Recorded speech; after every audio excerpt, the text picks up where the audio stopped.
Come on, get your cockles. Je voudrais. Yeah, what's that? Les petits manger. Breakfast, is it? Deux billets. 2 tickets, s'il vous plaît. Anytime, governor. Come again. Down and out in Paris and London. The podcast. Okay, so welcome to the Down and Out podcast. We're going to get started. These are very short chapters, really, shorter than Stasiland. But there are lots of them. But it's only it's a short book, so we should be able to blast through this fairly quickly and certainly be done by the summer holidays to give you a chance to then go away over the summer and really get stuck into the coursework. So I'd like to be at the point where we can, or where you can start shaping titles and be thinking as we're reading through, and I'm sure you already have, but be thinking as we're reading this, what are you going to do with this? Now you've done Stasiland, now you've got those ideas in your head. It's easier because you can instantly, things will be jumping out at you that compare well with Funder's narrative style, and then of course at the end we'll pull all that together, and you'll need to then think about what you want to explore, and then I'll need to approve the coursework title, and then it's over to you to then come up with a draft, which should be a really good process. I think it should be a really great. They are two really great texts to compare. And I'm really looking forward to seeing what you come up with these. So this is, Down and Out, his first full-length book. It's the reason he gave himself, or reason he became known as George Orwell, really called Eric Blair, but he wanted to protect his anonymity, or identity rather. So he published the book under a pseudonym, George Orwell, and that's the name that stuck, and the name that we all know today. So this is an important piece of work in literary history, really. So we start off with Paris, and then for the first half of the book, as you know, and then the second half we're in London, and we'll go through, starting with chapter 1, and we'll pick out some of those points that we can compare. In some respects, it's very different to Funder. Obviously, it's older, so there's that slight difference in style there, but there are also some interesting similarities and some interesting counterpoints that we'll pick out as we go through. So that's enough waffle for now. Let's get stuck into chapter 1. This audio program is presented by Audible.com. Audible, audio that speaks to you wherever you are. Oh, lovely, some music as well. That's nice, isn't it? What a treat.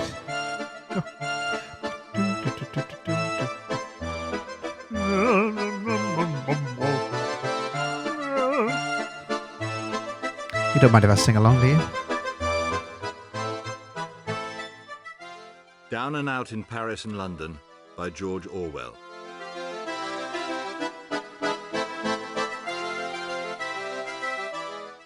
Read by Jeremy Northam.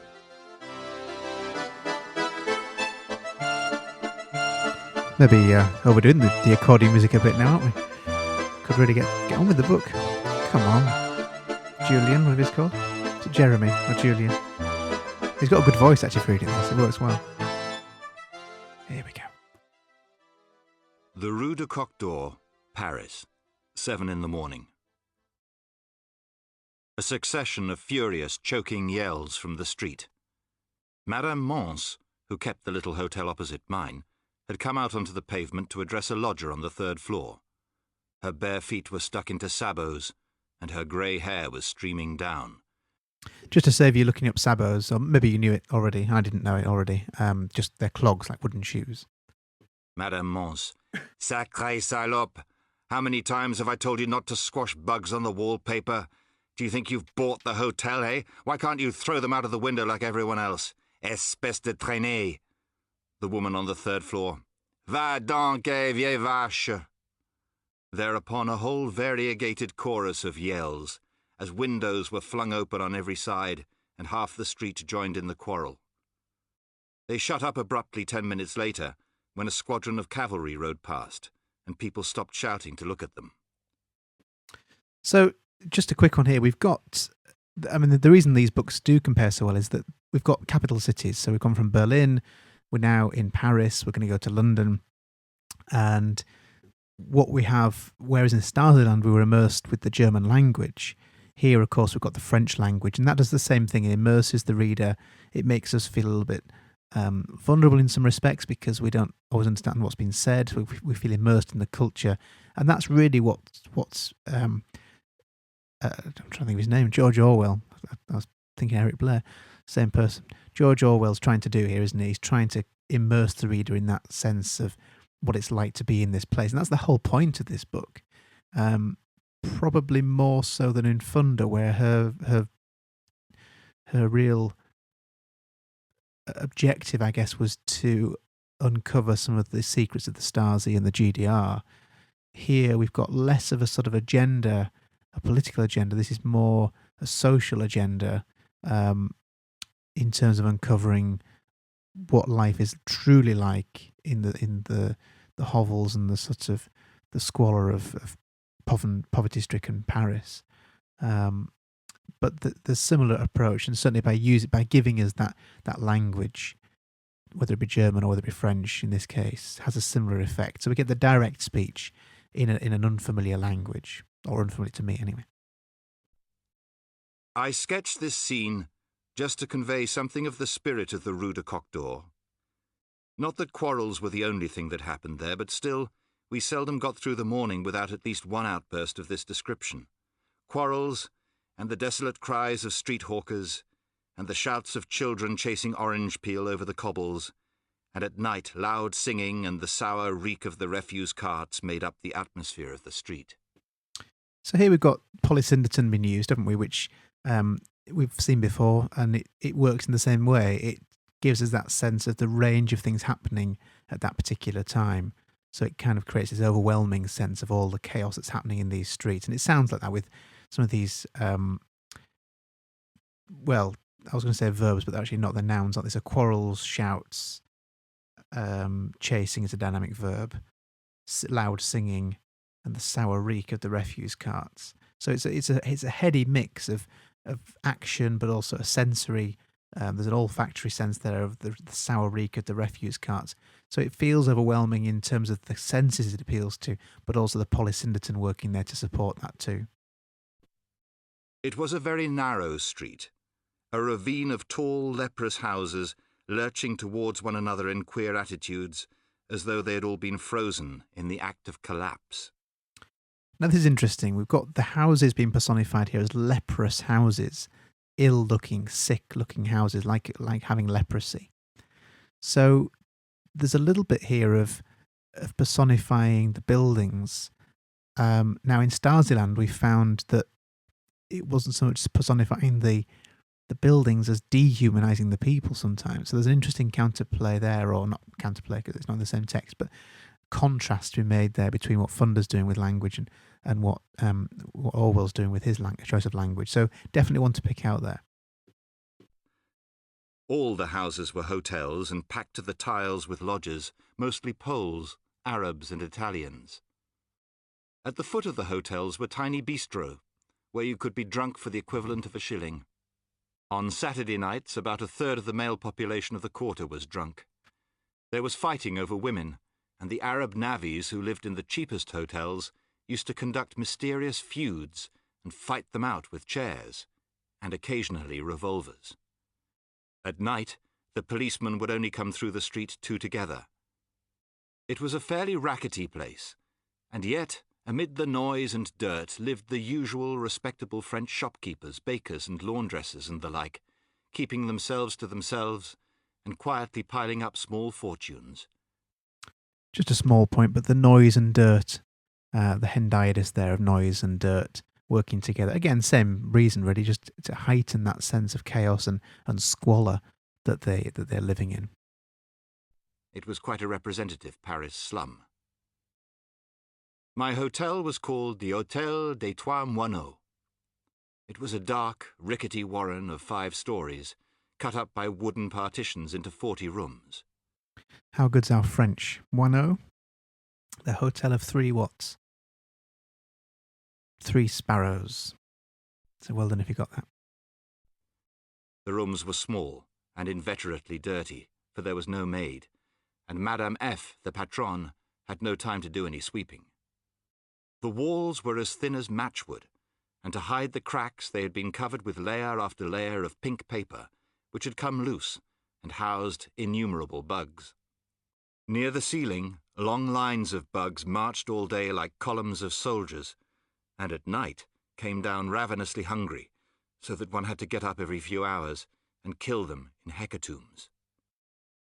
So that simile is worth picking up on there. The bugs being personified. Here we've had the houses being personified, the buildings, and now even the bugs have been personified, marched all day like columns of soldiers. So, it's a fitting simile, but it's interesting that it's not just a simile, it's also personifying even the creatures. So this whole place is living. It's almost seething with life, isn't it? Whether it be in the streets, in the buildings, everything about Paris in this area is just sort of moving and living and creeping around, I guess, whether it be human or otherwise. Sometimes when the bugs got too bad, one used to burn sulphur and drive them into the next room, whereupon the lodger next door would retort by having his room sulphured and drive the bugs back. It was a dirty place, but homelike, for Madame F. and her husband were good sorts. The rent of the rooms varied between 30 and 50 francs a week. The lodgers were a floating population, largely foreigners, who used to turn up without luggage, stay a week and then disappear again. They were of every trade: cobblers, bricklayers, stonemasons, navvies, students, prostitutes, rag pickers. So the asyndetic list there, of course, which you'll have picked up on, again, he mentions they were of every trade. Now, that's hyperbolic, isn't it, every trade? But actually it does go on then to describe in an asyndetic list the range of trades we have of cobblers, bricklayers, stonemasons, navvies, students, prostitutes and rag pickers. So we do seem to get a huge cross-section of people living and staying here. Some of them were fantastically poor. In one of the attics there was a Bulgarian student who made fancy shoes for the American market. From 6 to 12 he sat on his bed, making a dozen pairs of shoes and earning 35 francs. The rest of the day he attended lectures at the Sorbonne. He was studying for the church, and books of theology lay face down on his leather-strewn floor. And I think the point here then is to reinforce the fact that there are many different kinds of people, not just different trades, but different sort of types of thinkers, really. So whether it be intellectuals, academics, philosophers, people working hard but being paid very little, people from different cultures, different countries. It's a real melting pot, as they say, of different types of people and people from different places. In another room lived a Russian woman and her son, who called himself an artist. The mother worked 16 hours a day, darning socks at 25 centimes a sock, while the son, decently dressed, loafed in the Montparnasse cafes. One room was let to 2 different lodgers, one a day worker and the other a night worker. In another room a widower shared the same bed with his 2 grown-up daughters, both consumptive. There were eccentric characters in the hotel. The Paris slums are a gathering place for eccentric people who have fallen into solitary, half-mad grooves of life and given up trying to be normal or decent. Poverty frees them from ordinary standards of behavior, just as money frees people from work. That's an interesting phrase there, and it's sort of inverted, and there's a parallelism there. Poverty frees them from ordinary standards of behavior, just as money frees people from work. So there's a parallelism there, a syntactic parallelism, but it's also sort of a truism as well, which we call an aphorism, aphorism. It's sort of obvious in a way, isn't it? Poverty frees them from ordinary standards of behavior, just as money frees people from work. So it's an inverted phrase, but it has some truth to it, kind of obvious truth. So it's truth. Sorry. So it's an aphorism. Some of the lodgers in our hotel lived lives that were curious beyond words. There were the Rougiers, for instance, an old ragged dwarfish couple who plied an extraordinary trade. They used to sell postcards on the Boulevard Saint-Michel. The curious thing was that the postcards were sold in sealed packets as pornographic ones, but were actually photographs of chateaux on the Loire. The buyers did not discover this till too late, and, of course, never complained. The Rougiers earned about 100 francs a week, and by strict economy managed to be always half-starved and half-drunk. The filth of their room was such that one could smell it on the floor below. According to Madame F., neither of the Rougiers had taken off their clothes for 4 years. Or there was Henri, who worked in the sewers. He was a tall, melancholy man with curly hair, rather romantic-looking in his long sewerman's boots. Henri's peculiarity was that he did not speak, except for the purposes of work, literally for days together. Only a year before he had been a chauffeur, in good employ and saving money. With this section here, we've got a lot of use of names of different people, and each paragraph seems to be given over to giving us their story. So it might be worth just highlighting or underlining all the names that we have here from the Rougiers, the Russian woman we've got there, haven't we? Without her name. I'm going to sneeze. Hang on, bear with me. Oh, excuse me. I'll probably have to edit that out if I remember to do it. If I don't, if I forget to edit it, I do apologise. Henri, Madame F. Oh, Madame F's the proprietor, isn't she? So yeah, these names in it, they give us a sense of identity. These aren't just random strangers. They're actually we're given little sort of narrative hooks here. And Funda used that too in Stars Land. She gave us those chapter titles, which were often names, and they were narrative hooks and they narrative leads that took us in different directions as part of her journey. But we've got a little bit of that here, although these seem to be more transitory characters passing through rather than anyone that needs to be interviewed or spoken to necessarily. So it's largely giving us an oversight here before we then do zoom in and focus on particular people. One day he fell in love, and when the girl refused him, he lost his temper and kicked her. On being kicked, the girl fell desperately in love with Henri, and for a fortnight they lived together and spent 1,000 francs of Henri's money. Then the girl was unfaithful. Henri planted a knife in her upper arm and was sent to prison for 6 months. As soon as she'd been stabbed, the girl fell more in love with Henri than ever, and the two made up their quarrel and agreed that when Henri came out of jail, he should buy a taxi and they would marry and settle down. But a fortnight later the girl was unfaithful again, and when Henri came out, she was with child. Henri did not stab her again. He drew out all his savings and went on a drinking bout that ended in another month's imprisonment. After that, he went to work in the sewers. Nothing would induce Henri to talk. If you asked him why he worked in the sewers, he never answered, but simply crossed his wrists to signify handcuffs and jerked his head southward towards the prison. Bad luck seemed to have turned him half-witted in a single day. Or there was R., an Englishman, who lived 6 months of the year in Putney with his parents and 6 months in France. During his time in France, he drank 4 litres of wine a day and 6 litres on Saturdays. He had once travelled as far as the Azores, because the wine there is cheaper than anywhere in Europe. He was a gentle, domesticated creature, never rowdy or quarrelsome, and never sober. That's bathos. We get that inverted sort of flick at the end of that sentence. We get these quite positive descriptions of never being rowdy or quarrelsome, which are positive things, aren't they? And never sober, which is not. So it's that inversion at the end that makes it bathos, and also makes it quite funny because, on 4 litres of wine a day, of course, he would never be sober. It's an excessive amount of wine for anyone to drink.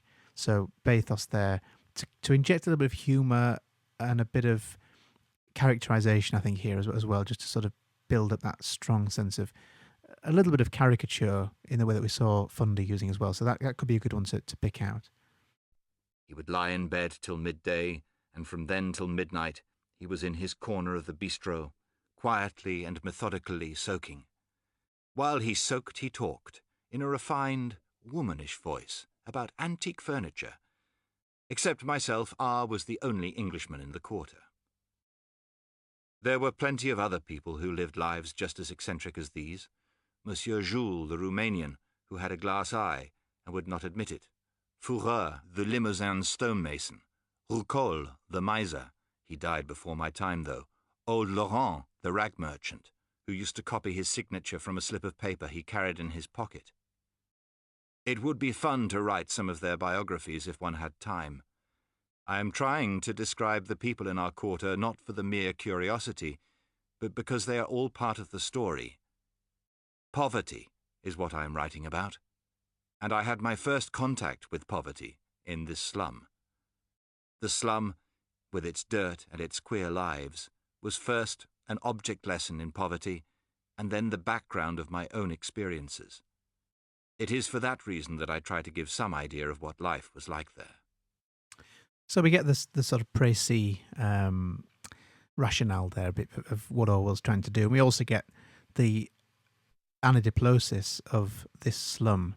So just a few lines back up again, I had my first contact with poverty in this slum, the slum with its dirt and its queer lives. So anadiplosis there, just to heighten that sense, just to remind the reader that the slum is the centre of his world at this point, and it is for the next, half of the book, in this particular place anyway.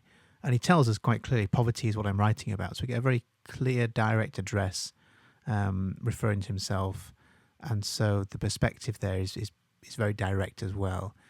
Probably more direct. I'm trying to think back to Stasiland. I don't know if we get a real sense of.